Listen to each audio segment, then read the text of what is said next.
네, 오늘 출애굽기 19장 말씀 함께 나누겠습니다. 우리가 5월이 되면 여러 가지 행사가 많은데, 그렇죠? 큰 행사도 있고 달력에 보면 짜잘한 이런저런 행사들이 있는데, 지난주에는 부부의 날인가요? 5월에 그런 날도 있더라고요. 21일 둘이 하나가 된다 해서 5월에 보통 결혼식 많잖아요. 그래서 저도 사역하다 보면 5월에 결혼식 많이 다녔는데, 이제 코로나 생기고 제일 아쉬운 것 중에 하나가 결혼하는 커플들이 좀 많이 좀 없는 것 같아요. 그래서 좀 아쉽긴 한데, 이제 또 5월, 그렇죠? 아까 어떤 분은 10월 이렇게 가장 또 좋은 날에 또 날을 잡아서 결혼을 하지 않습니까? 저도 이제 5월에 2005년이었습니다. 5월이니까 세보니까 17년이 됐어요. 벌써 참 오래됐는데, 야, 시간 참 빠르다. 근데 아마 이 결혼하신 분들은 다 그런 기억이 있으실 거예요. 그날의 기억들이 있으실 텐데, 서약도 하고 우리가 또 맹세를 하면서 이렇게 합니다. 행복한 날이지만 또 이제 생활하다 보면 어떻습니까? 이게 꼭 어려운 일이 생기죠. 왜냐하면 기쁨도 있지만 또 의무와 책임이 또 함께 이제 결혼 생활에 있기 때문이죠. 오늘 말씀이 어떻게 보면 이스라엘 백성들이 시내산에서 하나님과 언약을 맺는데, 언약이라는 말을 아주 쉽게 생각하시면 결혼한다고 생각하시면 됩니다. 드디어 하나님께서 이스라엘 백성들을 시내산으로 부르셔서 그곳에서 하나님은 이스라엘 백성들의 이제 어떻게 보면 신랑이 되는 것이죠. 그리고 이스라엘 백성들은 하나님의 신부가 돼서 이제 한 백성이 되는, 하나가 되는 그 언약식을 이제 체결하게 되는데, 그것을 우리가 이제 시내산 이제 언약이라고 그렇게 부르게 됩니다. 자, 오늘부터 그래서 출애굽기 말씀에 새로운 이제 전환점이 생깁니다. 한번 표를 보여주시면, 광야 생활을 이제 우리가 좀 정리를 해보겠습니다. 출애굽기에서 이제 쭉 우리가 여기까지 진행이 됐는데요. 처음에 광야 시대 우리가 그동안 살펴봤던, 그렇죠? 출애굽해서 또 시내산 도착할 때까지 그동안 있었던 많은 일들, 그래서 약 2개월에서 3개월 정도 이렇게 진행이 됐습니다.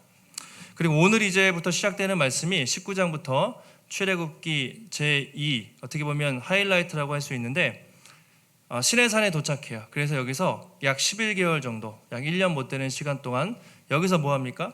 하나님 만나고 십계명도 받고 훈련받는, 이제 시내산에서 언약을 체결하는 그 말씀이 오늘부터 새롭게 시작이 되고요. 그 다음에 약 1년쯤 지나서 이제 시내산으로 다시 시내산을 출발해서 가데스 바네아라는 곳에 가거든요. 잘 아시죠?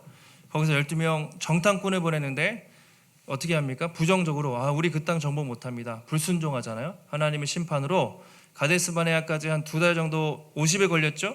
근데 거기서부터 이제 심판을 받아서 38년 동안 광야에서 방황하는 기간이 또 네 번째 나옵니다. 거기 이제 민수기에 나오겠죠. 그래서 이제 어쨌든 이렇게 어떻게 보면 한 달, 2달이면 가나안 땅에 들어갈 수 있는데, 불순종과 여러 가지 시험으로 40년이 걸리게 되죠. 어쨌든 오늘은 시내산 광야의 부름을 받아서 거기서 하나님을 만나는, 그렇죠? 시내산에서 하나님이 강림하시잖아요. 이제 그 사건이 오늘부터 시작이 됩니다. 그래서 오늘 19장부터 앞으로 24장까지의 말씀은요, 출애굽기에서 가장 중요할 뿐만 아니라 보통 학자들이 구약 성경 전체에서 가장 중요한 말씀이라고 보는 것이 출애굽기 19장 이하의 말씀이 되겠습니다. 우리 생각에는 10가지 재앙과 또 홍해를 가르는 기적, 이런 것들이 대단하게 생각하지만 사실 하나님 입장에서는 아마 별로 그게 중요하지 않아요. 10가지 재앙, 홍해를 가른 것, 그 하나님한테는 그냥 누워서 떡 먹기죠. 왜냐하면 하나님은 말씀으로 천지를 창조하시고 바다를 창조하셨는데, 홍해를 가른 사건, 이것은 우리에게는 대단해 보일지 모르지만 하나님한테는 아무것도 큰 사건이 아니고요. 더 중요한 것은 그렇게 애굽에서 또 홍해를 가르고 구원하셔서 왜 부르셨는가, 그게 훨씬 중요합니다. 왜 부르셨습니까? 바로 오늘 시내산 이곳에서 하나님의 백성과 함께 언약식을 맺기 위해서, 하나님의 백성 삼기 위해서 부르신 것이죠. 하나님은 이날을 기다리고 기다리신 거예요. 드디어 옛날에 아브라함에게 수백 년 전에 언약을 통해서 너로 하여금 큰 민족 삼겠다 해가지고 큰 민족이 됐잖아요. 이제 그 종살이하는 이스라엘 백성들을 부르셔서 그들과 함께 언약을 맺고 이제 하나님의 백성이 되는 것이죠. 하나님은 이날을 위해서 이스라엘 백성들을 부르신 것입니다. 그래서 시내산 하면 여러분 결혼식 장소라고 생각하시면 돼요. 그리고 그 나중에 성막이 생기지 않습니까? 성막 아시죠? 복잡한데 성막은 신혼방입니다. 하나님과 이스라엘 백성들이 신혼방을 차리는, 하나님을 만날 수 있는 장소가 바로 이제 성막이 되고, 십계명 아시죠? 십계명은 여러분이 결혼하시면 이렇게 서양문 쓰잖아요. 부부가 나는 이렇게 살겠습니다, 이렇게 살겠습니다, 서로 약속을 하는데 하나님의 백성이 어떻게 살아야 되는가, 그 말씀이 십계명, 그 돌판에 새겨서 이제 20장, 21장에서 쭉 말씀을 주시는 것이죠. 그런 의미에서 오늘 이 말씀은 어떻게 보면 하나님께서 당신의 백성을 너무 사랑하셔서 그들을 시내산에 부르셔서 그들과 결혼을 체결하는, 그래서 마치 프로포즈하는 장면과 같은 이제 그런 의미로 우리가 말씀을 볼 수가 있습니다. 드디어 이제 수많은 난관 끝에 시내 광야에 도착을 했습니다. 자, 19장 1절과 2절에 이렇게 말하고 있습니다. 이스라엘 자손이 애굽 땅을 떠난 지 3개월째 되던 날 그들이 시내 광야에 이르니라. 르비딤을 떠나 시내 광야에 이르러 광야에 장막을 치되 이스라엘이 거기 산 앞에서, 즉 시내 산에서 장막을 치니라 되어 있습니다.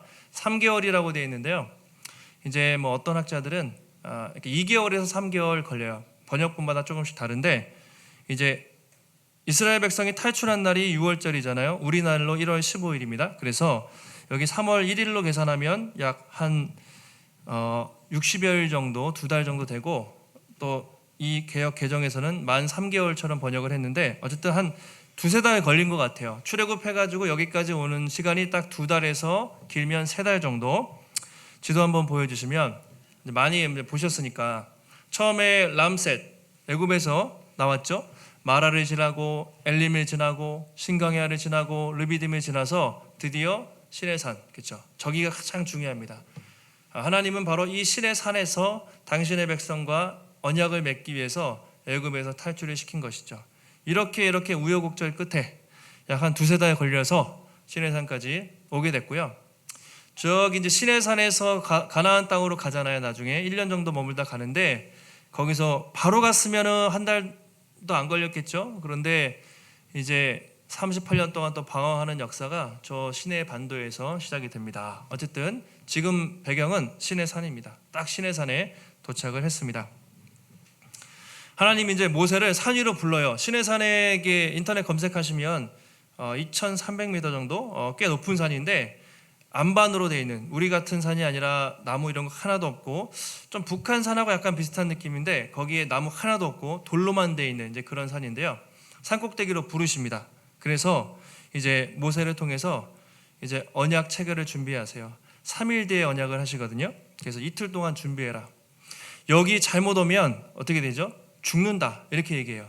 제사장이든 이스라엘 백성들이든 옷을 빨고 성결하게 하고 모든 관계를 다 끊고 산기 쓸개 닿기만 해도 다 죽을 거니까 아주 철저하게 거룩하게 단장을 하고 3일 뒤에 만나자. 그러면서 3일 뒤에 시내산 밑으로 불 가운데 강림하셔서 천둥과 번개와 나팔 소리로 하나님 내려오시는 것이죠. 이게 이제 희한하게 언약식인데 분위기가 이스라엘 백성들이 엄청 두려워서 막 떨고 막 이러거든요. 그러니까 원래 하나님과 인간의 존재가 그래요. 사실 인간은 하나님과 가까이 갈 수도 없고 그분을 보면 죽을 수밖에 없는 엄청난 죄인이기 때문에 그 영광 앞에서 하나님 볼 수가 없는데, 하나님이 모세를 통해서 만날 수 있는 길을 연결해 주십니다. 그래서 준비하는 시간을 모세를 통해서 이제 주셨어요. 이제 모세 혼자 막 시내산에 올라갔겠죠. 갔을 때 여러분 심정이 어땠을까요? 시내산에 올라가는 모세의 심정 어땠을까요? 등산 좋아하는 분 계세요? 등산 그냥 모세가 룰루랄라 하면서 그냥, 아니면 어떤 마음으로 갔을까요? 2,000m면은 그래도 꽤 높은 산이잖아요. 모세에게 시내산은 어떤 의미가 있죠? 시내산은 하나님께 특별한 의미가 있습니다. 모세에게도 특별한 의미가 있어요. 소명을 받은 산이잖아요. 몇 달 전에 그 광야에서 양을 치다가 그죠, 목동으로 40년 동안 있을 때 시내산에서 어떻게 됐습니까? 떨기나무, 거기를 통해서 하나님을 만나게 되죠. 모세를 부르십니다. 바로 하나님과 모세가 처음에 만났던 그 소명의 장소가 바로 시내산인 것이죠. 처음에 어땠겠습니까?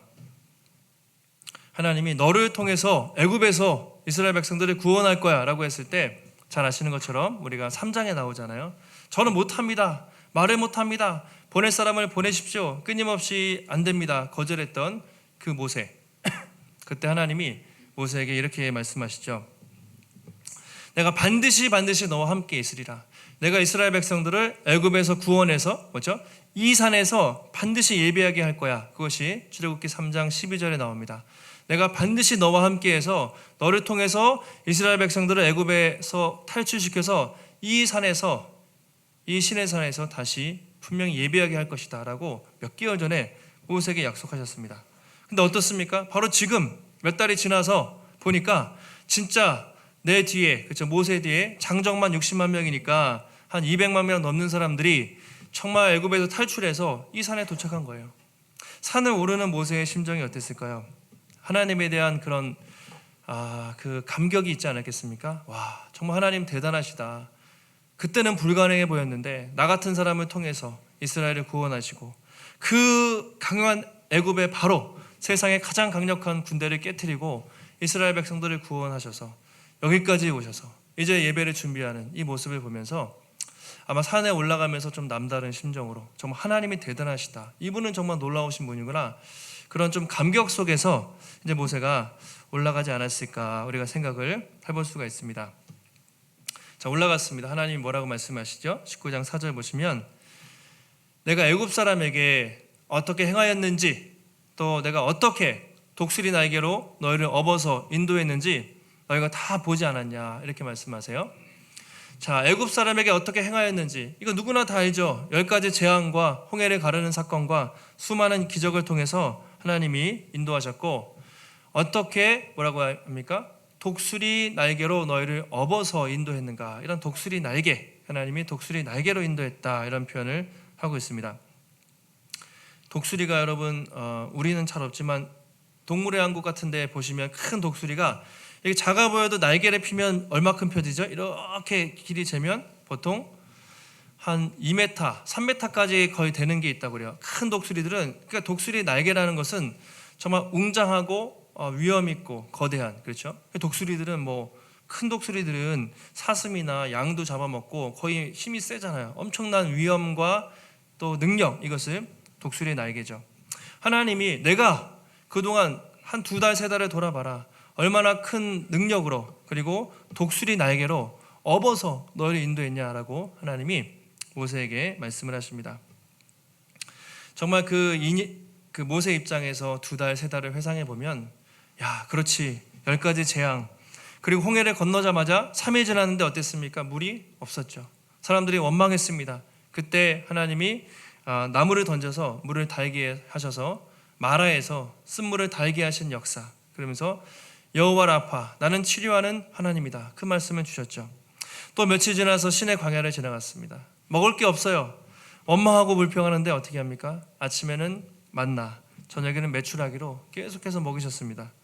또 며칠 길을 갔습니다. 르비딤에 도착했는데 또 물이 없습니다. 이번엔 모세를 어떻게 하죠? 죽이려고 해요. 돌로 치려고 이스라엘 백성들이 그렇게 원망하는데 지팡이로 반석을 쳐서 물이 나오게 하셔서 물을 먹어요. 또 르비딤에 있을 때 갑자기 아말렉이라는 족속이 쳐들어오거든요. 처음으로 이스라엘이 전쟁하는데 준비가 되어 있습니까? 아무 준비 안 돼 있죠. 하나님이 능력으로 하나님이 간섭하셔서 승리하게 하십니다. 뭐라고 하죠? 여호와 니시, 승리의 하나님. 거기서 제단을 쌓고 또 승리하게 하시고 또 구름기둥과 불기둥 계속해서 한 번도 끝나지 않는 구름기둥과 불기둥으로 여기까지 인도해 오신 하나님. 그러니까 하루하루가 돌아보면 기적의 역사죠. 기적의 역사. 하루하루 기적의 역사였습니다. 그래서 신명기 보시면 나중에도 아시겠지만 신명기는 40년의 광야를 다 지나고 가나안 땅 들어가기 직전에 모세는 이제 죽음을 앞두고 출애굽 2세대들에게, 이미 1세대는 다 죽었어요. 후세대들에게 가나안 땅에 들어갔을 때 하나님 말씀대로 순종할 것을 명하는 말씀인 신명기인데요. 거기서 광야 생활을 회상하면서 모세가 뭐라고 합니까? 하나님이 황무지에서 또 광야에서 너희를 눈동자같이 보호하지 않으셨냐. 마치 독수리가 보금자리를 어지럽게 하며 날개 위에 너풀거리며 날개를 펴서 새끼를 받으며 날개 위에 없는 것처럼 여호와께서 홀로 너희를 인도하셨고 그와 함께한 다른 신이 없었다. 오직 여호와 하나님이 독수리 날개로 너희를 40년 동안 여기까지 지켜주지 않았냐라고 그때도 회상을 합니다. 역시나 독수리 날개 그늘 아래 하나님이 인도해 주셨던 것이죠. 여러분 지금도 만약에 그 장정만 60만 명이잖아요. 그러면 지금도 만약에 그 광야에 가서 하루만 먹으려면 돈이 얼마나 들까 한번 이제 생각을 해봤어요. 어떻게 하면 그들이 그 신약에 보면 우리가 광야에 갔을 때 오병이어의 기적이 일어났을 때 5천 명이죠. 남자만 5천 명인데 이제 제자들한테 너희가 먹을 것을 주라 그랬을 때 제자들이 얼마 필요하다고 그랬죠? 최소한 300데나리온 필요합니다. 노동자 하루 품삯이 1데나리온이니까 1년치 연봉이 필요합니다. 3천만 원 정도 되겠죠. 5천 명 먹일래도 그렇게 많이 필요했는데 지금 60만 명이고 다음엔 적어도 한 200만 명 정도 되는데 만약에 지금 도시락으로 그들에게 싸주려면 하루에 몇 억씩 필요한 거예요. 하루에 먹이려면 아무것도 없었잖아요. 그런데 하나님은 애굽에서 나올 때 밤에 나왔잖아요. 도망치듯이 막 나왔기 때문에 밤에 홍해를 막 건너고 이랬기 때문에 음식이 있습니까? 아무것도 없이 짐승과 어린아이들과 가축들이 지금 이 2개월 3개월 동안 어떻게 보면 여기까지 온 것 자체가 하루하루가 사실은 말도 안 되는 기적 같은 그런 역사였다는 것이죠. 그래서 하나님이 그런 독수리의 날개 그늘 아래 품지 않았으면 너희가 어떻게 탈출한 것도 대단하지만 하루하루 살아간 것 자체가 기적이라는 것이죠. 그것을 하나님이 말씀하고 있습니다. 내가 은혜로 너희를 인도한 것이 아니냐.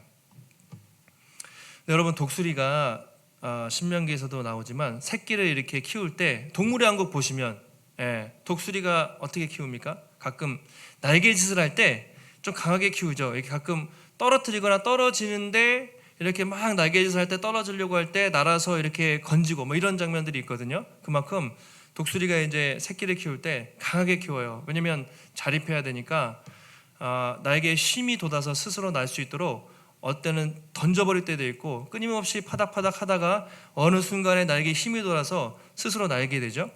하나님이 이스라엘 백성들을 인도하실 때 마냥 곱게만 키우진 않아요. 우리도 마찬가지로 훈련하시고 연단하십니다.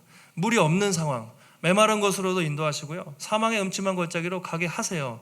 근데 그 속에서 스스로 하나님을 바라보면서 믿음으로 살고 광야에서 흔들리지 않는 그런 백성으로 인도하시는데 그것을 하나님의 이제 시험하신다 이런 표현이 많아요. 너희들을 그러니까 넘어뜨리기 위해서가 아니라 더 성숙한 백성 삼기 위해서 연단하신다라는 차원에서 시험하시는 것이죠.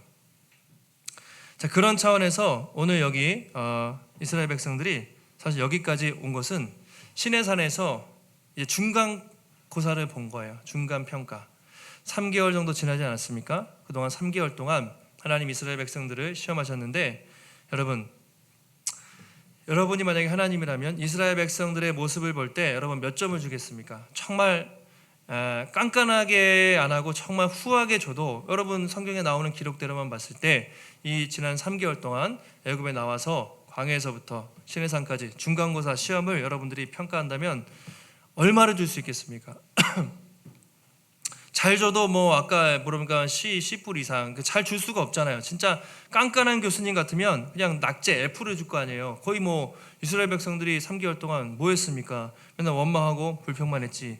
그런데 하나님은 그런 이스라엘 백성들, 그런 완전히 구원받을 자격도 없었고요.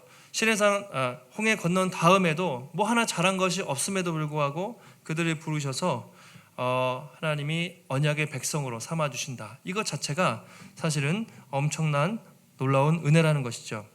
하나 애굽의 종에 불과했던, 그렇죠? 노예에 불과했던 그 백성들을 당신의 이 언약이라는 거는 이제 같은 레벨이에요. 쉽게 말하면 하나님이 신부 삼아 주시는 거거든요. 사실 이것은 엄청난 사실 은혜라는 것이죠. 자격 없는 그들을 구원하실 뿐만 아니라 언약 백성 삼으셨다는 것은 당신과 이제 결혼을 체결하는 것이거든요. 그만큼 하나님이 이스라엘 백성들을 사랑하시고 긍휼히 여기셨다는 것을 이 말씀에서 알 수가 있습니다. 여러분 우리도 마찬가지죠. 우리가 하나님을 너무 쉽게 아버지, 우린 그분의 자녀다 부르지만 사실은 엄밀하게 따져보면 우리가 그런 자격이라도 있습니까? 구원받기 전에 구원받을 만한 행동을 한 게 있습니까? 또 구원받은 이후에도 사실은 우리가 하나님 마음에 들게 한 게 몇 개나 될까? 만약에 하나님이 우리 삶을 보면서 여러분 지난 일주일 동안 삶을 하나님이 평가하신다고 생각해 보시고 한 달 동안, 1년 동안 하나님 여러분의 삶을 보실 때 정말 하나님 앞에서 저는 하나님 앞에 당당하게 설 자격이 있습니다. 저는 패스입니다. 통과입니다. 라고 말할 수 있는 사람이 별로 없을 것 같아요. 저도 많이 부끄럽고 이렇게 부족한데 그래도 우리를 이렇게 이끌어 가시고 인도하시는 하나님을 볼 때 참 하나님의 그 은혜, 그렇죠?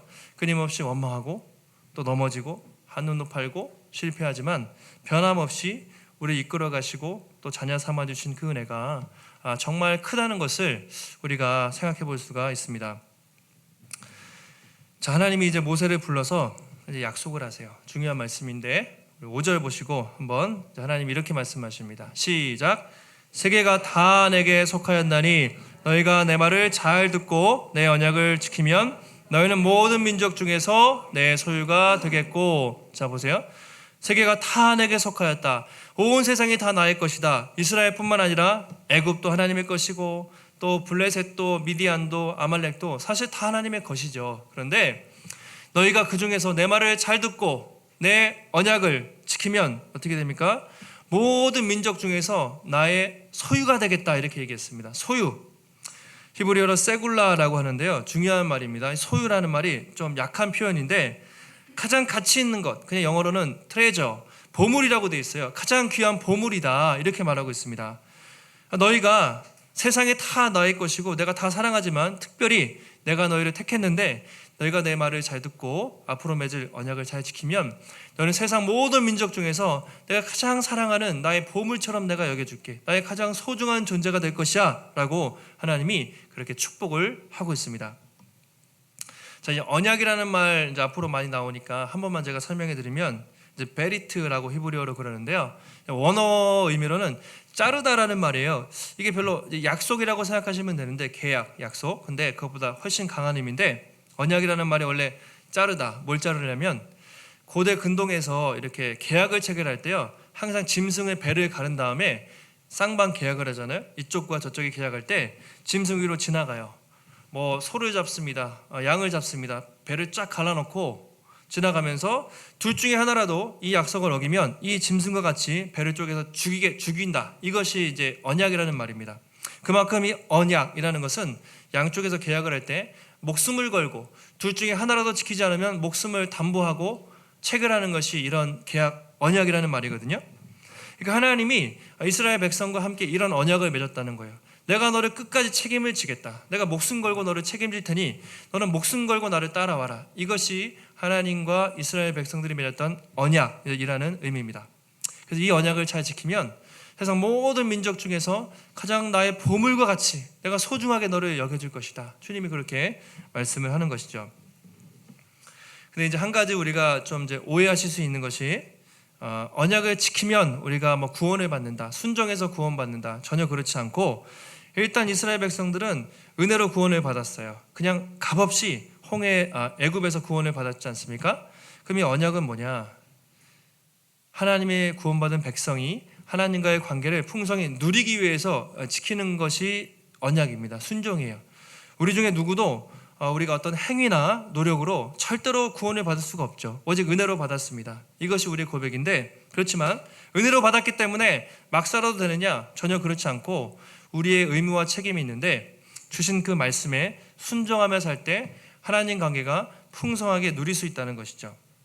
예를 들어 결혼을 했어요. 결혼을 했는데 그냥 혼인신고를 했는데 예를 들어서 별거하거나 따로 살아요. 그럼 그 결혼관계가 의미가 있습니까? 말만 결혼이지 껍데기만 결혼이지 부부가 아니잖아요. 결혼하고 정말 부부가 사랑하고 헌신하면서 살아야 사실은 그 결혼의 풍성한 관계를 누리게 되는 거죠.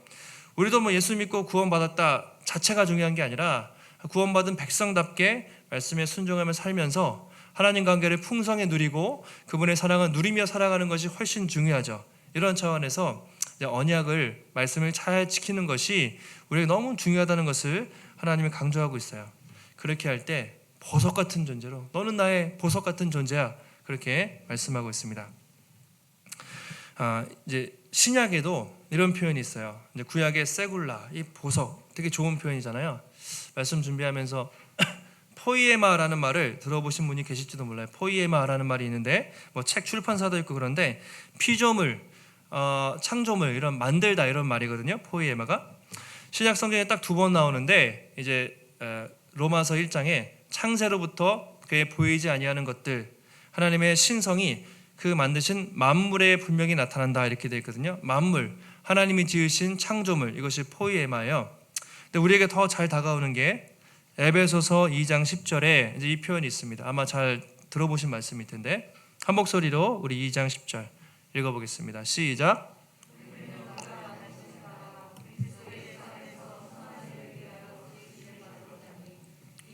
하나님이 전에 예비하사 우리로 그 가운데서 행하게 하려 하심이니라 그랬죠. 우리는 그가 만드신 바라 포이에마 이렇게 되어 있는데요. 새 번역에 보면 더 쉽게 이렇게 되어 있어요. 우리는 하나님의 작품입니다 이렇게 되어 있습니다. 우리가 하나님의 걸작품이라는 표현을 쓰잖아요. 그런 찬양이 있는데 걸작품 이게 포이에마. 그래서 에베소서에서는 우리는 하나님의 걸작품입니다. 그가 만드신 바라 작품이라고 그대로 번역을 하고 있어요. 왜냐하면 예수 그리스도 안에서 지으심을 받았기 때문에 하나님의 자녀이기 때문에 우리 모두 한 사람 한 사람은 그냥 그 존재 자체로 하나님이 보실 때 작품이다 그렇게 포이에마다 이제 그렇게 말하고 있습니다. 그 세상 사람들이 우리를 뭐라고 평가하든지 아니 내가 볼 때도 내가 참 부족하고 한심해 보일 때가 있잖아요. 그런데 그것과 상관없이 하나님은 우리의 존재 자체를 그분이 우리를 창조하셨기 때문에 그분의 자녀이기 때문에 우리를 어떻게 보신다고요? 가장 소중한 보물, 세굴라 그리고 가장 소중한 작품, 포이에마 이것으로 우리를 보고 계시다는 거죠.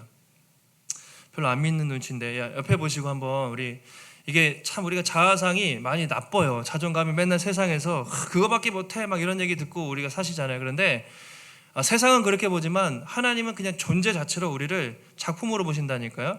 자 옆에 한번 보시고 한번 좀 격려의 말을 하세요. 좀 다 침체되어 있으신 것 같은데 당신은 하나님의 작품입니다. 진짜 하세요. 하나님 그렇게 보세요.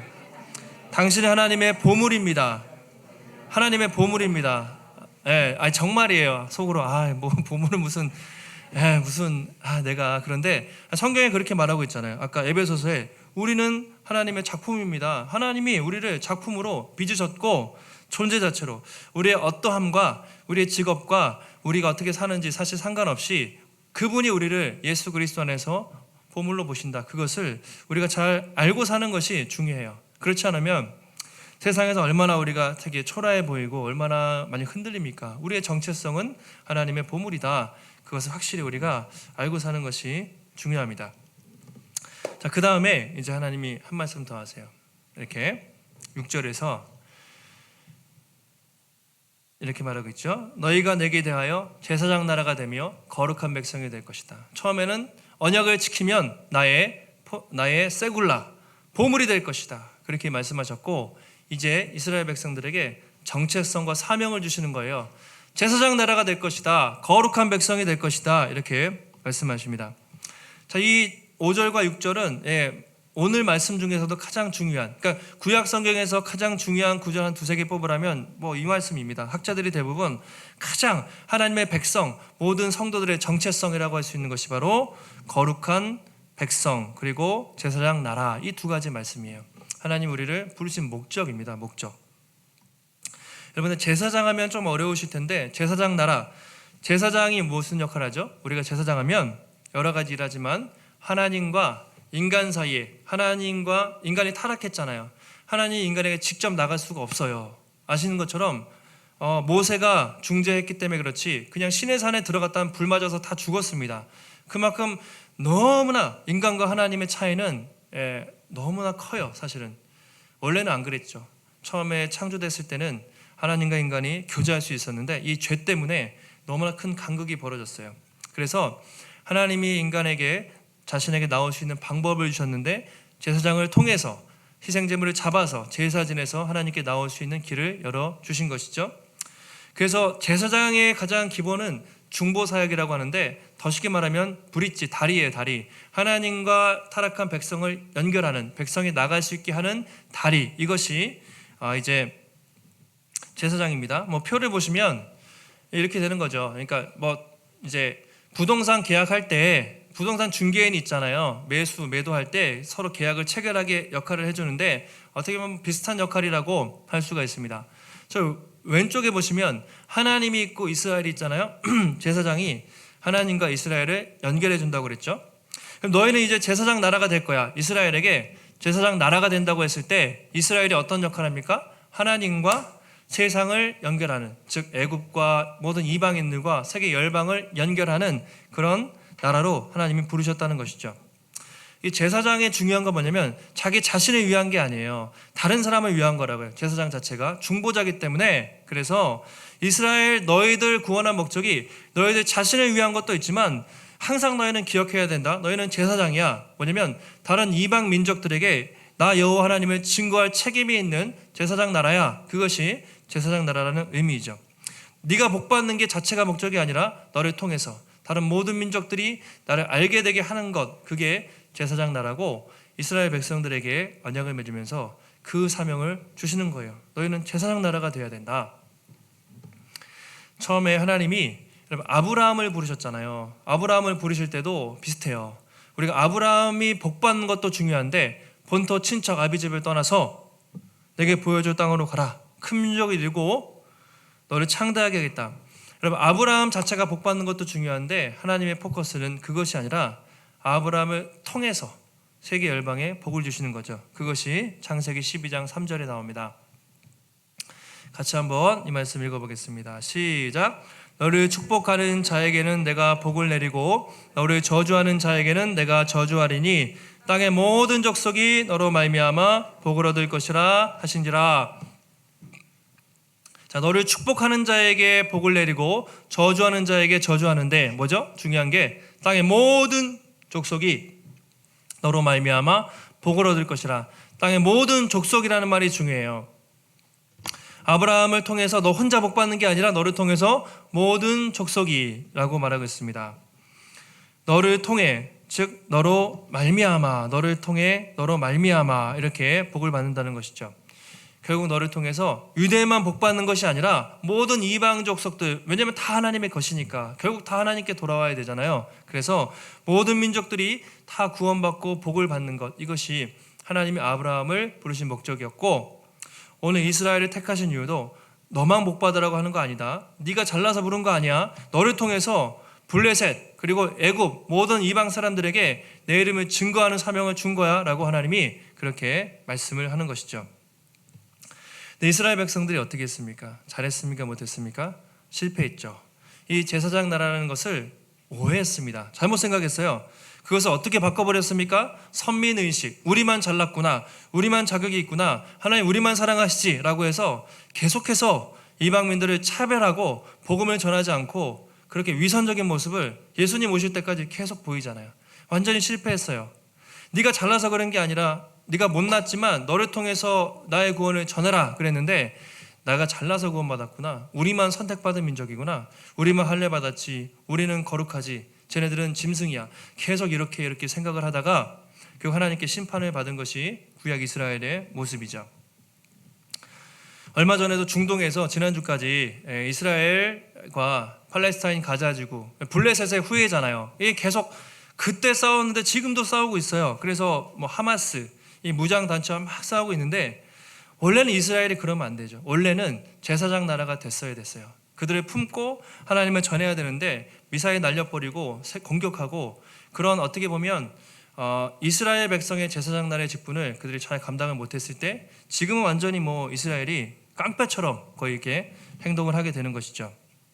그래서 하나님이 그것을 두고 볼 수 없었기 때문에 2000년 전에 예수님을 보내신 것이죠. 예수님을 보내서 구약 이스라엘은 망했기 때문에 새로운 이스라엘, 그래서 우리가 영적 이스라엘이라고 하는데 바로 누굽니까? 그들이 우리죠. 우리 같은 사람들, 또 교회를 통해서 새로운 이스라엘을 세우신 겁니다. 그래서 이 땅의 교회들은 이제 영적 이스라엘이라고 우리가 부를 수가 있는 거예요. 그렇다면 우리의 사명은 무엇입니까? 동일하게 교회를 세우신 이유. 예전에 구약 이스라엘을 통해서 제사장 나라 감당케 하기 원하셨는데 실패했어요. 이제는 새로운 이스라엘, 우리 같은 교회를 통해서 그 제사장 나라의 사명을 감당하기 원하시는 것이죠. 그래서 교회에 많은 비전도 있고 많은 행사도 있고 그런데 그냥 정체성, 해마다 표도 걸어놓고 이것저것 많이 행사하잖아요. 그런데 교회의 본질은 뭐냐면 딱 한 가지, 제사장 나라예요. 제사장이 되는 거예요. 세상에, 세계 열방에 지역 사람들에게, 이웃들에게 복음을 전하고 사는 것이 교회 그냥 그거는 본질입니다. 그 밑에 이제 이런저런 행사도 하고 기획을 하지만 교회가 존재하는 이유, 또 우리가 부름받은 이유는 제사장 나라예요. 그래서 우리 이런 질문을 던져봐야 돼요. 나는 구원받은 백성답게, 제사장 나라답게 그 사명을 내 주변 사람들 또는 가족들에게 복음을 전하는 그 제사장 직분을 잘 감당하고 있는가? 여러분 항상 생각해 보셔야 돼요. 왜냐하면 우리가 구원받은 목적이 그거니까요. 또 이 교회가 여기 세워졌는데 여러분 항상 이 복음의 숲 교회가 이 지역과 이웃들에게 복음을 전하는 교회가 되고 있는가? 복음을 전하는가? 제사장 직분을 잘 감당하고 있는가? 늘 우리가 생각해 봐야 됩니다. 그냥 우리끼리 그냥 즐겁고 좋은 것, 이것이 여러분 전부가 아니죠. 옛날에 코로나 초창기에 막 그런 거 있잖아요. 방역 지침을 위반하면서 자기들끼리 막 예배를 드리는데 지역 사람들이 손가락질하면서 왜 자기들만 드리냐 막 했던 때가 예전에 있었죠. 다행히 최근에는 교회에 이게 안 나와서 너무 감사한데, 여러분 교회의 정체성을 완전히 잘못 생각한 거죠. 교회가 존재하는 이유는 여러분 우리끼리 예배드리고 잘 먹고 잘 살다가 천국 가는 것이 아니라, 여러분 꼭 아셔야 되는 게 교회가 존재하는 이유는 이 지역을 위해서 존재하는 거예요. 이 삼성 지역과 불신자들에게 어떻게 해서든 우리가 예배드리고 어떻게 해서든 복음을 전해서 저들에게 한 사람이라도 우리 이웃들과 주변 사람들에게 하나님의 복음을 전하고 그들이 어떻게 돌아오게 할 것인가를 위해서 우리가 존재하는 이유입니다. 그래서 항상 우리가 예배드리고 또 행사하고 우리가 많이 하지만 저희가 전도합시다, 이것이 결코 행사나 프로그램에 대해서는 안 돼요. 그냥 그건 교회가 존재하는 이유이기 때문에 할 수만 있다면 개척교회든 큰 교회든 코로나가 있든 없든 때를 얻든지 못 얻든지라고 말씀하셨죠. 어떻게든 내 가족들이든 내 이웃들에게, 내 사람들에게 내 삶을 통해서 어떻게 이 복음을 흘려보낼 수 있을까, 어떻게 하나님을 전할 수 있을까가 우리의 삶의 목적과 이유가 되어야 된다고 분명히 말하고 있습니다.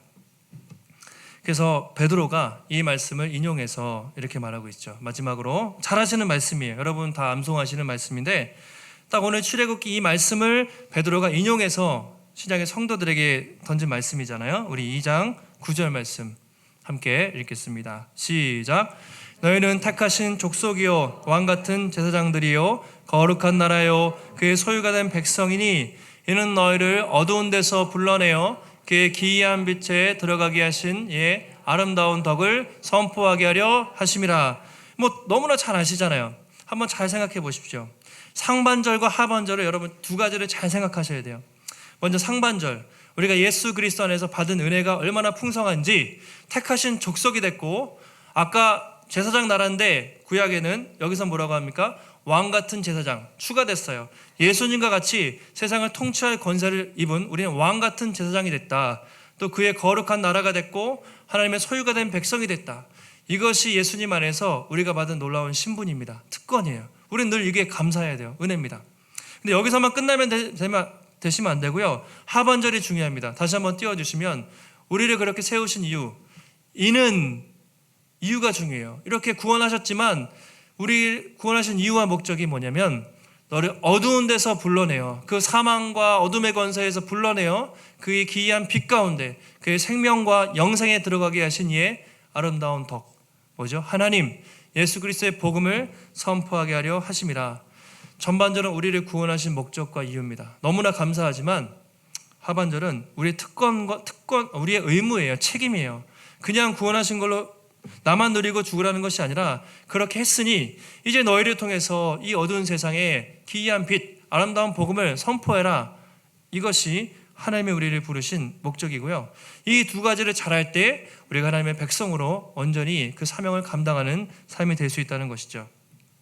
혹시 한번 생각해 보시기 바랍니다. 나는 그 특권만 누리고 사는가? 나는 그 의무와 책임도, 하나님 백성의, 언약 백성의 책임도 기쁨으로 감당하고 있는가? 하나님은 우리 두 가지를 다 하기 원하시고, 그렇게 하실 때 가장 소중한 나의 보물처럼 너를 챙겨주겠다, 그렇게 말씀을 하셨습니다. 말씀을 정리하겠습니다. 오늘 말씀을 통해서 참 이스라엘 백성들이 그렇게 낙제를 받고 완전히 하나님 앞에 결국 얼굴도 들 수 없는 존재였지만 하나님은 그런 이스라엘을 구원하셨을 뿐만 아니라 자기의 신부 삼아주셨어요. 이 언약, 오직 은혜로. 우리도 마찬가지로 우리도 하나님과의 원수였고요. 허물가지로 죽었죠. 이미 죽었고 구원받은 이후에도 그렇게 착한 짓을 별로 한 것이 없지만 여전히 하나님은 지금도 우리를 어떻게 보십니까?